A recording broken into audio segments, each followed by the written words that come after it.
प्रिय विद्यार्थियों, ये video BA part first Hindi literature के विद्यार्थियों के लिए है और उसमें जो पहला पेपर है काव्य का, उसमें कबीर के बाद जो दूसरे महत्वपूर्ण कवि संकलित हैं, तो आज हम सूरदास के बारे में बात करेंगे और उनके जो पद आपके कोर्स में सम्मिलित है उसके बारे में बात करेंगे। सूरदास भक्ति काल की सगुण काव्यधारा में जो कृष्ण भक्ति काव्य है उसके शीर्षस्थ कवि हैं। वे वल्लभ संप्रदाय में दीक्षित थे और अष्टछाप के कवियों में, प्रमुख कवियों में उनकी गणना होती है। उन्होंने अपना संपूर्ण जीवन कृष्ण की भक्ति में, बाल कृष्ण की पूजा में रच करके व्यतीत किया और उनको वात्सल्य का सर्वश्रेष्ठ कवि हिंदी साहित्य में माना जाता है। उन्होंने सूरसागर, सूर सारावली और साहित्य लहरी नामक 3 महत्वपूर्ण रचनाएं दी, लेकिन उनकी सूरसागर में ही संकलित सबसे महत्वपूर्ण जो रचना है वह है भ्रमर गीत सार। भ्रमर गीत के बारे में मैं आपको बताना चाहूंगा कि भ्रमर गीत भागवत के 10वें स्कंद से लेकर के का मूल स्रोत जो है वो भागवत का 10वां स्कंद है और इससे लेकर के नंददास, सूरदास, अन्य बहुत से कवियों ने गोपिकाओं और उद्धव के संवाद को लेकर के काव्य रचनाएं की। लेकिन गोपिकाओं और उद्धव के संवाद को लेकर के जिस तरह की काव्य रचना सूरदास ने की वह अपने आप में अप्रतिम है, उसकी कोई बराबरी नहीं कर सकता। भ्रमर गीत की कथा यह है कि कृष्ण जब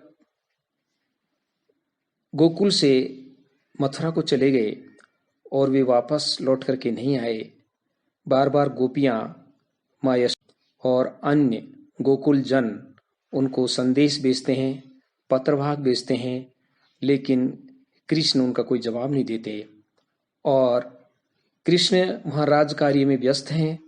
उनके पास उनके ज्ञानी सखा हैं उद्धव, वो उनसे बहस करते रहते हैं।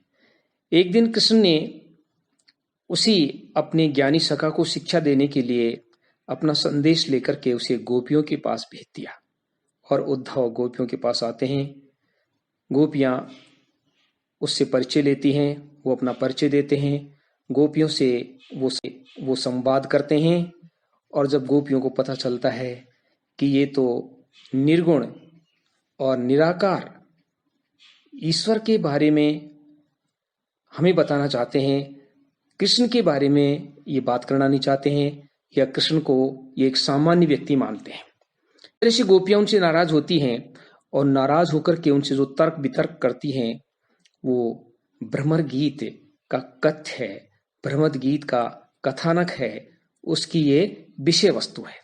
और इसी विषय वस्तु को लेकर के बहुत सारे कवियों ने और विशेषकर सूरदास नंदास ने महत्वपूर्ण रचनाएं की।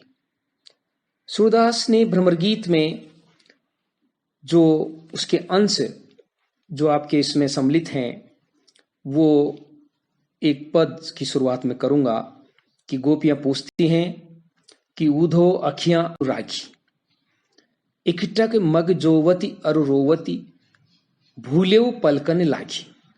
कि हे उद्धव, हमारी आंखें जो हैं वो कृष्ण की अति अनुरागी, अत्यधिक प्रेमी हैं, अर्थात हमारी आंखें हमेशा कृष्ण को ही देखना चाहती हैं। एकटक यानी लगातार वो कृष्ण के मग को, रास्ते को देखती रहती हैं, अर्थात इंतजार करती हैं और जो वो नहीं आते हैं तो रोती हैं। और भूलेव पलकन लागी, और ये निर्निमेष तरीके से बिना टिमटिमाए लगातार उस रास्ते की तरफ देखती रहती हैं, मथुरा की तरफ देखती रहती हैं जिस तरफ से कृष्ण आने वाले हैं और अपनी पलक नहीं लगाती हैं। बिनु पावस करी राखी, देखत हो विद्यमान। कि आप सामने विद्यमान हो, हे उद्धव, आप सामने हमारे खड़े हुए हो। कि बिना पावस ऋतु के, पावस कहते हैं वर्षा ऋतु, बिना वर्षा ऋतु के ही हमारी आंखों की वो स्थिति हो रही है कि लगातार उनसे पानी बह रहा है मानो वर्षा ऋतु हो। अबदों कहा कि यो चाहतो छोड़ो निर्गुण ज्ञान, इसलिए उद्धव से वो विनय करती हैं कि हम वैसे ही कृष्ण के विरह में दुखी हैं, कृष्ण के विरह में प्रताड़ित हैं, कृष्ण के विरह में हमारी आंखें रोती रहती हैं, आंसू आते रहते हैं। तो आप जो निर्गुण ज्ञान हमको दे रहे हो, उस निर्गुण ज्ञान को छोड़ करके कृष्ण के बारे में बात करो, और इसके अलावा तुम क्या करना चाहते हो। तुम हो सखा श्याम सुंदर के जानत सकल सुभाए। फिर गोपियां कहती हैं कि उद्धव, तुम तो उस कृष्ण के मित्र हो, सखा हो, तुम उसके स्वभाव को जानते हो, जैसे मिले सूर के स्वामी सोई करो उपाय। अंत में गोपियां कहती हैं पद के अंत में, वो उपाय करो जिससे हमको कृष्ण मिल जाए। तो इस पद का सारांश यह है कि इस पद में गोपियां जो हैं कृष्ण के प्रति अपना जो अनन्य प्रेम है उसका उद्घाटन वो करती हैं, और बार बार वो इस बात को रिपीट करती हैं कि हमको तो केवल और केवल जो है वो कृष्ण चाहिए है उद्धव। आपका जो निर्गुण ज्ञान है, आपकी जो योग की शिक्षा है, वो हमारे लिए कोई महत्व नहीं रखती है। फिर अगले पद में गोपियां कहती हैं, उद्धव ने उनको उपदेश दिया हुआ है कि आप अपने मन को अपनी साधना में लगाओ, ईश्वर में लगाओ। तो उसका जवाब देती हुई गोपियां कहती हैं, उद्धव मन न बहे 10-20, कि उद्धव कोई मन जो है वो 10-20 नहीं होते। एक हुतो सो गयो श्याम संग को अवराते ईस, कि एक हुतो यानी एक था, एक मन था, और वो मन श्याम की संग चला गया, कृष्ण के साथ चला गया। अब ईश की आराधना, परमात्मा की आराधना कौन करे। इंद्री शिथिल बही केशव बिनु, ज्यो देह बिनु शीस, कि हमारी इंद्रियां कृष्ण के बिना उसी तरह शिथिल हो गई, उसी तरह ढीली हो गई जिस तरह की देह बिनु शीस, जैसे किसी का सिर काट दिया जाए तो शरीर का कोई महत्व नहीं, उपमा अलंकार। उसी तरह हम कृष्ण के बिना जो हैं वो सहारीन हो गई। आशा लगी रहती तन श्वासा, जीवई कोटि बरिस। फिर कहती हैं कि हम आशा के साथ, कि हमको आशा है कि कभी न कभी कृष्ण के दर्शन होंगे, इस आशा से ही हमारे शरीर में हुई है। और फिर अपनी जीविका को, कृष्ण के प्रति अपने प्रेम को, कृष्ण के प्रति अपनी अनन्य निष्ठा को व्यक्त करती हुई गोपियां कहती हैं कि जीवई कोटि बरिस, की करोड़ों वर्ष तक हम इसी अवस्था में उसका इंतजार करते हुए जी सकती है। तुम तो सखा श्याम सुंदर के, हे उद्धव तुम तो श्याम सुंदर कृष्ण के मित्र हो, सकल जोग के ईश, और सारी योग साधना के मालिक हो, सारी योग साधना तुम जानते हो। सूर हमारे नंद नंदन बिनु और नहीं जगदीश, कि हमारे लिए तो उस नंद नंदन कृष्ण के अलावा हमारे लिए और कोई ईश्वर नहीं है। अर्थात वो उद्धव से कहना चाहती हैं कि जिस ईश्वर की शिक्षा तुम हमको देना चाहते हो, जिस निर्गुण निराकार की तुम बात हमसे करना चाहते हो, उस निर्गुण निराकार का हमारे लिए कोई महत्व नहीं है। हम तो केवल और केवल कृष्ण को ही चाहते हैं।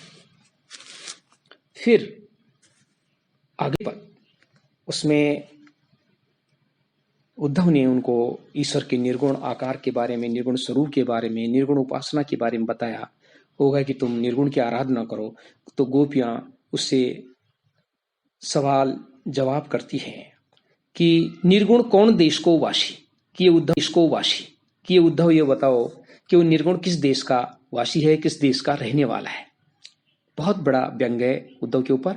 मधुकर कही समझा सौदे बूजत साचन हासी, कि हे मधुकर यानी भ्रमर कर तो उद्धव की तरफ जाता है कि उद्धव हम सौ देकर के, सौगंध देकर के तुमसे पूछती हैं, बूजती साचिन हासी, तुमसे हंसी नहीं कर रही हैं।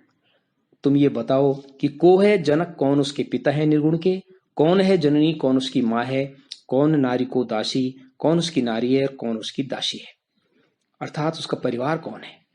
इसका तात्पर्य है कि यदि उलट करके उद्धव गोपियों से पूछें तुम्हारे कृष्ण का कौन पिता है, कौन माता है, कौन दासी है, तो वो तो सब कुछ बता दे, और निर्गुण का उद्धव कैसे बता पाए, इसलिए वो उद्धव को रोक रही हैं। कैसो वर्ण भेष है, कैसो की रस में अभिलाषी, कि उसका वर्ण भेष कैसा है, उसका रूप कैसा है, किस रुचि का वो व्यक्ति है। पावे गोपुनि क्यों आपनो जोरी करोगे वो गांसी, हे उद्धव यदि तुम झूठ बोलोगे, हमारे साथ धोखा करोगे, तो तुम अपने किए का फल पाओगे। सुनत मौन वह रह गयो बावरो सूर सबे मति नासी। कवि सूरदास कहते हैं कि गोपियों के इस तरह के तर्कों को सुनकर के जो उद्धव था वो पागल की तरह मौन हो गया। ऐसा लगता है उसकी सारी बुद्धि गोपियों के प्रश्न के सामने, गोपियों के तर्क के सामने उसकी बुद्धि जो है नष्ट हो गई। सारांश रूप में हम कह सकते हैं कि सूरदास ने ये जो भ्रमर गीत सार है, इसमें उद्धव और गोपियों का संवाद जो है वर्णित है। उसमें कवि का जो उद्देश्य था वो निर्गुण के ऊपर सगुण की विजय बताना था और निराकार के ऊपर भी सगुण की विजय बताना था, योग के ऊपर भक्ति की विजय बताना था।